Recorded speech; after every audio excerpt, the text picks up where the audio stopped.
Halo warga sekolah, kembali lagi dengan Capsek Sekolah Horor. Apa kabar kalian semua? Semoga baik-baik saja.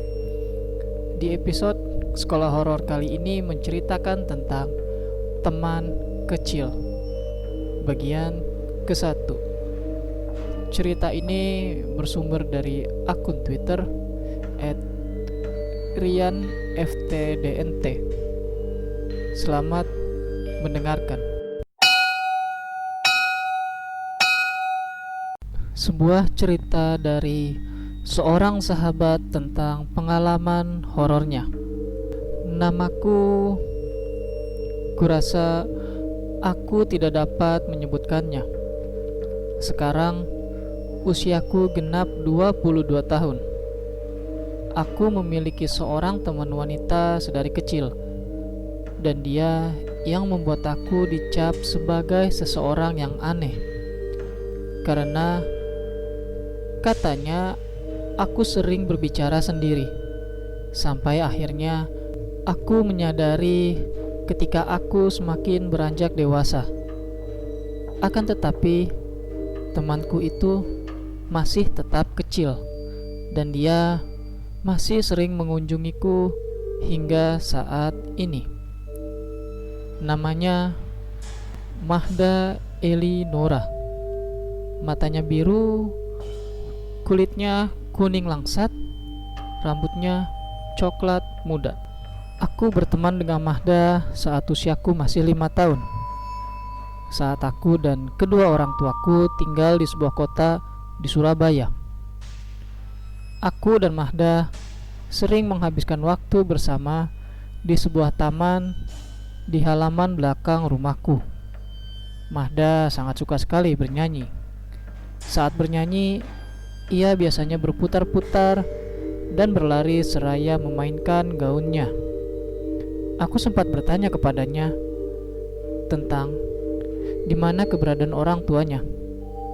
Tapi dia menjawab, "Aku dibuang." Lama-kelamaan, aku semakin dekat dengan Mahda.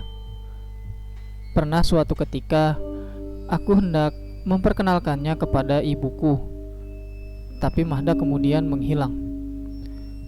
Aku berteriak, memanggil namanya, tapi Mahda tetap tidak terlihat.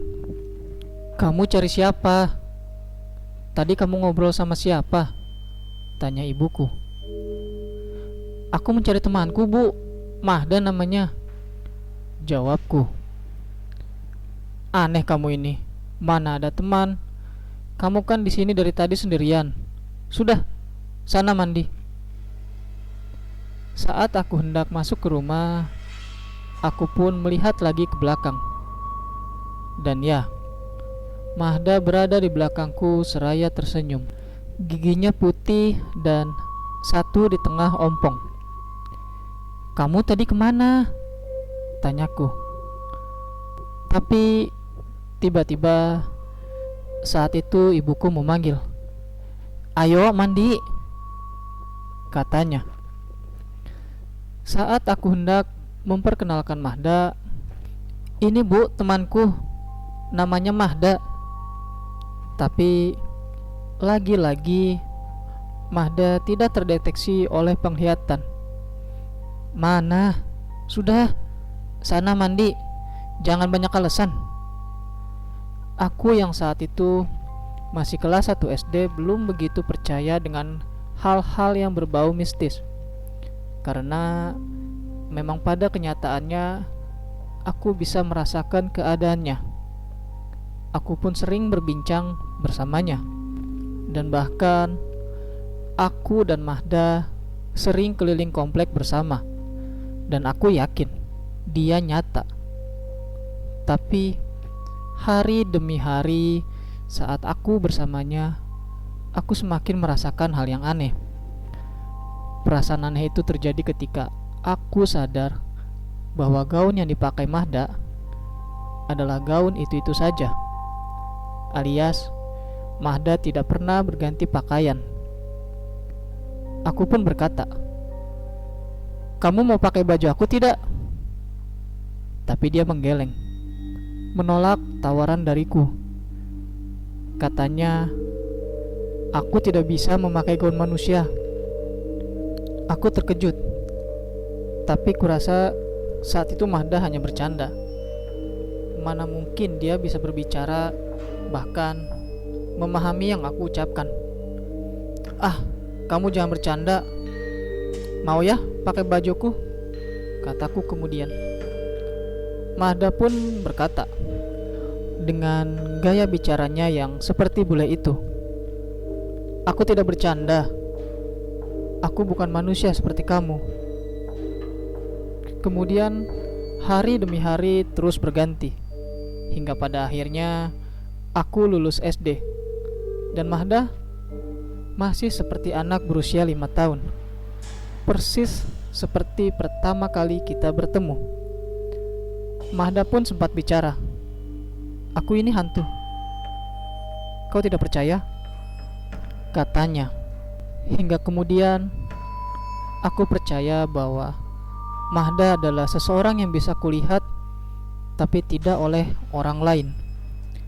Itu terjadi ketika aku menginjak kelas 2 SMP. Saat aku tengah beristirahat di bawah pohon di dekat lapangan sekolahku, tiba-tiba Mahda datang dan menghampiriku. Saat itu aku bertanya kepadanya, "Kenapa kamu kesini?" Mahda hanya tersenyum, dan kemudian teman sekolahku menepuk pundakku seraya berkata, "Kamu bicara sama siapa?" Oh ya, aku lupa. Saat itu, saat hari ulang tahunku yang ke-6, Mahda menari-nari di lantai 2 rumahku. Saat semua orang bernyanyi, "Happy birthday to you, happy birthday to you." Ia bertepuk tangan kegirangan. Aku pun sempat berkata kepada kedua orang tuaku bahwa temanku yang bernama Mahda datang ke acara ulang tahunku. Tapi mereka bilang aku aneh, karena memang Mahda tidak bisa mereka lihat. Saat aku SMP, aku sempat dipanggil ke ruang sekolah karena dituduh telah mencelakakan teman sekelasku. Dan setelah aku ketahui, ternyata itu adalah ulah dari Mahda. Memang salah satu teman sekelasku itu memiliki rasa kesal kepadaku karena aku tidak memberinya sebuah contekan, sampai ia menjahili tasku dengan menyimpan cicak. Aku pun sontak menjerit ketakutan, dan kemudian Mahda membuat temanku itu ketiban ranting pohon yang ada di sekolah. Katanya, "Ini ulah si aneh itu, Pak, sama teman hantunya." Kepada kepala sekolah. Mahda sempat marah kepadaku karena aku memperingatinya untuk jangan bersikap seperti itu. Katanya, "Aku membelamu, apa salahnya?" Dan ia pun pergi. Kurang lebih seminggu dia tidak menemuiku. Teman-teman di sekolahku semakin membuliku dengan memberi sebutan anak aneh, si indigo, atau bahkan teman setan kepadaku. Aku merasa kesepian. Aku kemudian mencoba memanggil Mahda, tapi dia tak kunjung datang. Kemudian aku ingat bahwa Mahda sangat suka dengan nyanyian ulang tahun. Kemudian aku pun menyanyikan saat berada di dalam kamar. Dan ya, dia datang. Dia menghampiriku. "Mahda, aku kesepian," kataku. "Kamu kenapa? Ada orang jahat lagi?" "Teman-teman di sekolahku menghinaku, Mahda," kataku, dan Mahda pun menghampiriku. Dan kemudian ia pun berkata, "Kamu mau lihat wujud asliku? Kurasa kamu perlu tahu sekarang." Aku sempat takut karena Saat itu sudah jam 10 malam. "Kenapa diam? Tenang, kamu tidak usah takut," kata Mahda. Lalu kemudian ia pun menunjukkan wajah aslinya. Dan ternyata di luar dugaanku, wajahnya sama persis seperti Mahda yang biasa aku lihat, bahkan lebih cantik. Dia pun sedikit bicara Belanda yang aku tidak tahu artinya.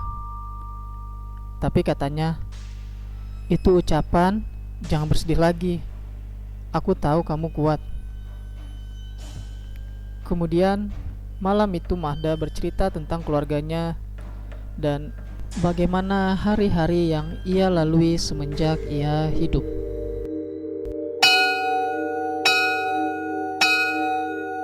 Itu dia cerita ke-1 mengenai teman kecil. Terima kasih buat kalian warga sekolah yang telah mendengarkan cerita ini, dan juga kepada akun Twitter Rian FTDNT yang telah mengizinkan kami untuk menceritakan kembali cerita ini. Jangan lupa like dan share video ini agar warga sekolah horor semakin bertambah. Dan sampai jumpa di episode berikutnya.